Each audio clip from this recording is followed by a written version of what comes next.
Good afternoon, Pennpower V8 League Racers. This week we're in Montreal, Canada. The circuit is Circuit Gilles Villeneuve. The track length is 2.71 miles, 13 turns. The weather is afternoon, mostly cloudy, 84 degrees and an 87-degree track temperature. The winds are out of the south at 13 miles an hour, relative humidity at 60%. And the track state is at 80%. So this is relatively similar to what we will see in our sprint race. The feature race may be a little bit cooler, and you can expect a slightly faster lap time during the feature race. We're going to go through the lap one turn at a time, and we'll discuss braking points and corner entry. And this track is very tricky. It's got a number of chicanes, and it's very important to pay attention to these chicanes. It's very easy to get 1x, number one, and secondly, there's some time to be gained if we can navigate these chicanes properly. So we'll go through it lap by corner by corner, and then we'll do one lap uninterrupted. We're just exiting the last chicane right now, and on the start-finish straight.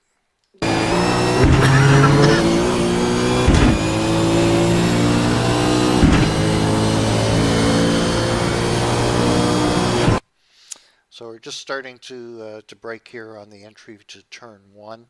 Turn one is a left-right-hander. If you take a look at this patch of pavement right on the right-hand side, I'm using that as an indicator where to start braking, so I'm starting to brake just before that. We're going to downshift to second gear for the left-hander and then down to first gear for the right-hander and keep it in very tight on the right-hander. On exit, very important to modulate the throttle and not try and accelerate too quickly, as it's very easy to spin the car in that area.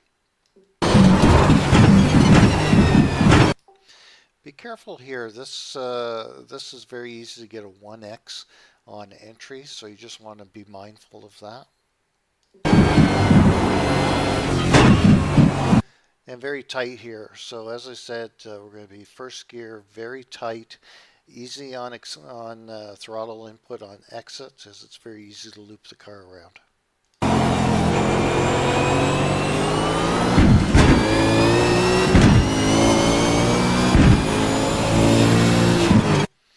So we're just crossing the 2 marker on the side for braking point. We need to get our braking done and off the brake and catch this curb on the right. Now there's, if you get close to this curb, you'll see that there's a brown patch just on the inside of that. You actually want to try and float your right hand wheels over top of that. You shouldn't get a 1x.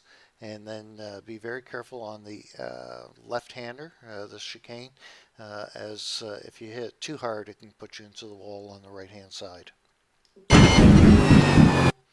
So you can see the brown part there. Just jump right over that.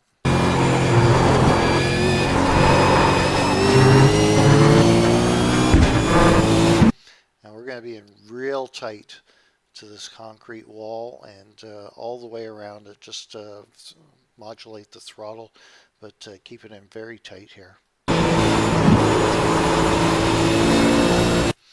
Going to start braking just in this area here, so you have an idea of where the concrete starts to become a guardrail. We're going to downshift to second gear. We're going to take the left-hand curb and then a little bit of the right-hand curb. Again, another area where you have to be very careful on acceleration, as the car tends to want to come around on you there.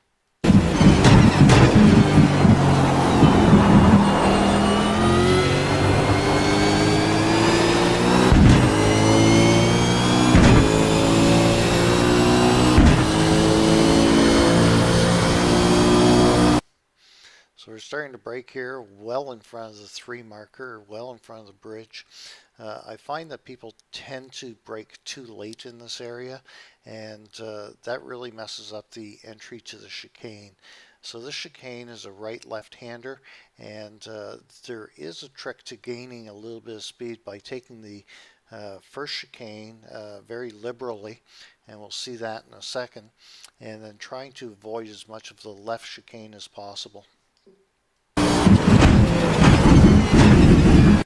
So if you take a look here on the inside of the curbing, there's a white patch of pavement, and we actually want to float our tire right over top of that.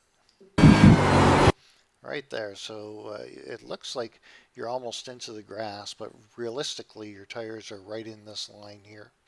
And you can gain a fair amount of speed there, or time there. And then just be mindful of hitting this curb on exit. You don't want to take too much of it, as it can tend to throw you into that wall.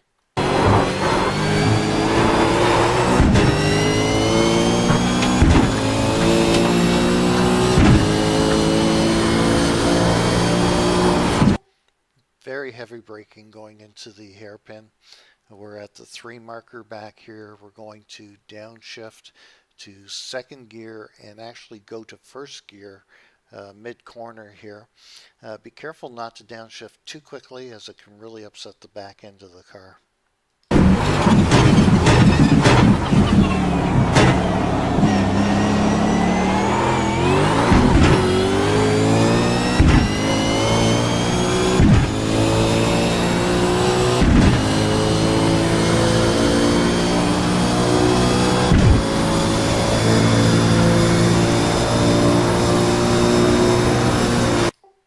So we're just crossing under the bridge. We're beginning our braking. You can see we're in the top of 6th gear. We're actually almost topping out here. And we're going to downshift to second gear for this last chicane. Again, another chicane where very important to be careful on the second part, which is the left-hander, that we don't hit it too hard, because it has a tendency to throw you into the wall of champions. Again, here we're going to just try and clip this paved part here. Be careful you don't get on the green. That's what causes the 1X.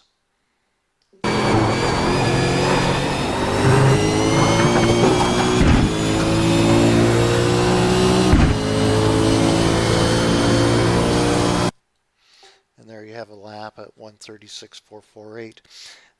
In cooler temperatures, we can expect times in the 35s, low 35s, I would think. I think my personal best here is a 34.7 or 8 in ideal conditions. And if it gets much warmer than it is right now, times will probably be in the 137s. We're looking at just under 1 gallon a lap fuel usage. So have no trouble at all in the first race making that without a pit stop, and there will be 1 pit stop required in the second race. I'm going to go through it again uninterrupted, and then we'll have closing comments.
And there you have a lap of Montreal. As always, if you have any questions, feel free to send me a message or a PM on either Discord or iRacing. I'll be happy to try and help you out and steer you in the right direction. These videos, as always, are brought to you by Never Quit Racing and SimAbility, and a big shout out to our series sponsor, Pennpower. That's it for this week, guys. Take care and have fun.